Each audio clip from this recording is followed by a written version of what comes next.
Innal hamdalillah nahmaduhu wa nasta'inuhu wa nastaghfiruh wa na'udzu billahi min syururi anfusina wa sayyiati a'malina may yahdihillahu fala mudhillalah wa may yudhlil fala hadiyalah.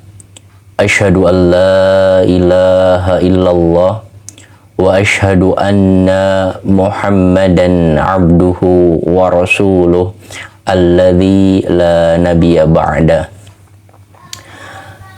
Allahumma shalli wa sallim ala nabiyyina Muhammadin wa ala alihi wa ashabihi wa man tabi'ahum bi ihsanin ila yaumiddin. Alhamdulillah, sahabat yang berbahagia, pada kesempatan hari ini kita bersua kembali. Insya Allah pada kesempatan hari ini kita akan mengurai tentang hikmah dari puasa, hikmah dari saum. Allah Subhanahu wa Ta'ala berfirman dalam ayat yang masyhur di bulan Ramadan ini, A'udzu billahi minasyaitonir rajim. Ya ayyuhalladzina amanu kutiba alaikumus syiyam kama kutiba alal ladzina min qablikum la'allakum tattaqun. Hei orang-orang yang beriman, diwajibkan atas kalian berpuasa sebagaimana telah diwajibkan kepada orang-orang sebelum kalian, agar kalian menjadi pribadi yang bertakwa.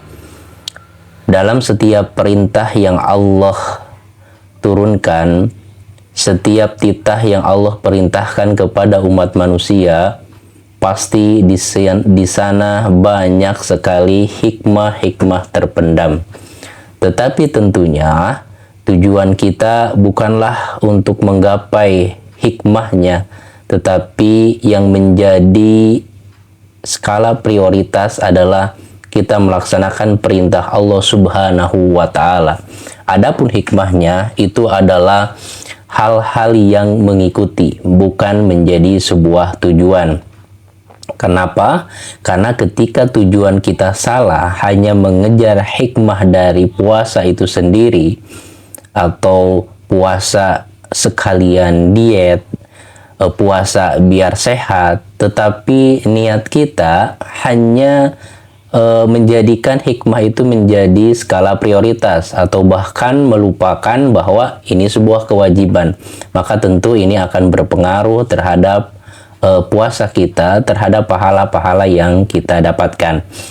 Maka sebagai penguat jiwa kita, sebagai penguat bahwa apa yang Allah perintahkan kepada umat manusia, ya, pasti ada sebuah kebaikan yang banyak. Nah, tentu inilah yang menjadi penopang dari keyakinan kita akan hal-hal yang terbaik, hal-hal yang baik yang ada dalam perintah Allah Subhanahu wa Ta'ala. Maka dari segi spiritualitas, dari segi keimanan, puasa itu mengajarkan kepada kita dan membiasakan diri kita agar senantiasa merasa diawasi oleh Allah Subhanahu wa Ta'ala. Karena ketika kita berpuasa, walaupun tidak ada orang yang melihat kita, terus kita membatalkan puasa kita, hati nurani kita itu akan berbicara bahwa kamu sudah batal puasanya. Dia sudah meyakini, dia tidak bisa untuk menipu dirinya sendiri bahwa dia tetap puasa. Ya, hati nuraninya pasti berbicara, kamu sudah selesai puasanya, kamu sudah batal. Walaupun tidak ada orang yang melihat, tetapi dia merasa diawasi oleh Allah. Allah tidak mungkin untuk ditipu, ya, dan dia pun tidak bisa untuk membohongi dirinya sendiri. Maka jikalau tarbiyah rohiyah ini atau pendidikan jiwa ini senantiasa dibiasakan selepas bulan Ramadan, kita bisa bayangkan bagaimana jika umat manusia, kaum muslimin, selama mengalami sebuah pembiasaan atau pendidikan karakter di bulan Ramadan, secara spiritualitasnya meningkat, dia senantiasa merasa diawasi oleh Allah Subhanahu wa taala. Perbuatan-perbuatan yang jelek, dosa dan kemaksiatan yang mungkin ada niat dia untuk melakukan, tapi ketika pembiasaan itu lahir dan tetap hadir walaupun bulan Ramadan sudah berlalu, maka sungguh pasti akan menghasilkan pribadi yang amanah, pribadi yang jujur, pribadi yang berkualitas. Bagaimana mungkin ya seorang pemimpin yang merasa diawasi oleh Allah, seorang pemimpin yang memiliki sebuah keyakinan bahwa amanah kepemimpinannya, amanah jabatannya akan diberikan, akan diminta pertanggungjawaban oleh Allah Subhanahu wa taala, bisa menyelewengkan amanah atau melakukan perbuatan zalim, melakukan perbuatan yang tidak baik, korupsi dan lain sebagainya, pasti tidak akan lahir karakter seperti itu. Maka puasa Ramadan yang dilaksanakan dengan sepenuh hati, dengan kehadiran hati, itu akan membentuk pribadi yang senantiasa diawasi oleh Allah Subhanahu wa taala. Dan sebenarnya kalau dalam konteks 3 istilah dalam hadis Jibril ini, merasa diawasi oleh Allah Subhanahu wa taala itu mencapai tingkatan spiritualitas tertinggi, yaitu yang pertama Islam, yaitu yang berkaitan dengan ibadah-ibadah yang sifatnya syariat, yang sifatnya anggota badan, gerak badan dan lain sebagainya. Meningkat di tingkatan yang kedua, yaitu iman. Iman itu berkaitan dengan af'alul qulub, perbuatan hati. Ya, jadi lebih mendalam. Dan tingkatan yang lebih tinggi setelah iman adalah ihsan, yaitu anta abudallah ka'annaka tarahu fa illam takun tarah fa illam takun tarahu fa innahu yaraka. Ihsan itu adalah engkau menyembah Allah seolah-olah engkau melihatnya, dan jikalau engkau tidak mampu untuk melakukan itu, maka yakinlah bahwa Allah senantiasa melihatmu. Nah, inilah yang menjadi sebuah poin penting.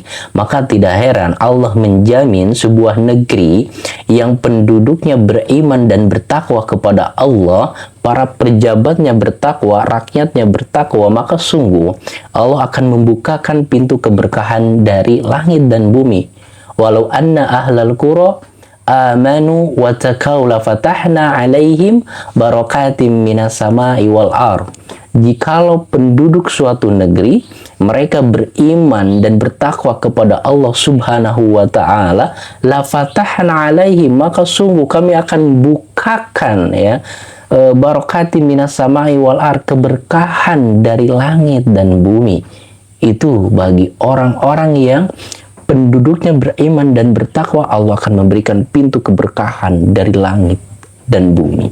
Poin yang kedua, yaitu hikmah puasa secara spiritualitas, secara mental, adalah mendidik, ya, mentarbiyah diri umat Islam itu agar menjadi pribadi yang disiplin, pribadi yang penuh dengan kasih sayang, pribadi yang penuh kesabaran, dan sifat-sifat mulia yang lainnya. Maka seharusnya karakter-karakter yang baik, kedisiplinan, kejujuran, tanggung jawab, itu seharusnya dimiliki oleh seorang muslim. Kenapa? Karena seorang muslim senantiasa ditarbiyah, senantiasa dididik. Istilahnya itu karakter building, pembentukan karakternya itu senantiasa dibangun, bukan hanya di bulan Ramadan selama 1 bulan full, yang dimana menurut teori psikologi itu seseorang bisa mempunyai sebuah karakter yang melekat kuat itu setelah dibiasakan ya lebih dari 20 hari. Maka karakter yang dibiasakan itu akan menyatu di dalam dirinya. Maka secara psikologis kebiasaan-kebiasaan itu akan terbentuk ya sekitar 1 bulan. Maka ini adalah sebuah pendidikan karakter, sebuah pembangunan karakter yang dilihat dari perspektif psikologi. Ini sangat relevan untuk sangat membentuk karakter menjadi lebih baik. Dan bukan hanya puasa tentunya. Sholat juga mengajarkan kaum muslimin untuk disiplin. Tetapi ternyata realnya kenapa umat Islam jauh sekali dari karakter-karakter positif. Bahkan ya karakter-karakter positifnya itu jauh dikalahkan oleh negara-negara maju yang notabene mereka istilahnya itu tidak memiliki keyakinan yang kuat terhadap Tuhannya. Salah satu contohnya adalah salah satu negara yang maju dalam segi teknologi yang menurut penelitian ya, kemajuan teknologinya itu sekitar 15 tahun lebih maju daripada negeri Indonesia. Di sana dari sejak dini ditanamkan penanaman kedisiplinan yang sungguh luar biasa. Pendidikan karakternya, bahkan di stasiun-stasiun kereta api, di sana ada sebuah penitipan barang yang dimana orang yang lupa untuk mengambil barangnya atau ketinggalan di perjalanan itu akan tetap aman, bayangkan. Nah, dan juga ada sebuah hal yang menarik di negara tersebut ya. Ada jalur kereta yang dimana jalur kereta ini masuk ke pelosok desa, dan rencananya pemerintah akan menutup jalur ke desa tersebut karena sudah jarang sekali yang melakukan transportasi melalui kereta tersebut. Tetapi karena ada satu anak yang melakukan perjalanan pendidikan, jadi sekolah menggunakan kereta tersebut, ternyata inilah yang menjadi poin penting perhatian mereka terhadap pendidikan, perhatian mereka untuk membentuk karakter ya generasi mudanya dengan ilmu, sehingga jalur kereta tersebut tidak jadi diberhentikan menunggu si anak tersebut selesai sekolahnya. Ini di salah satu negara yang maju, tetapi tingkat kedisiplinannya sungguh luar biasa. Nah, ini menjadi poin penting bahwa mungkin ibadah-ibadah yang kita lakukan termasuk di bulan Ramadan ini, kita hanya sebatas mengikuti tradisi saja atau sebatas hanya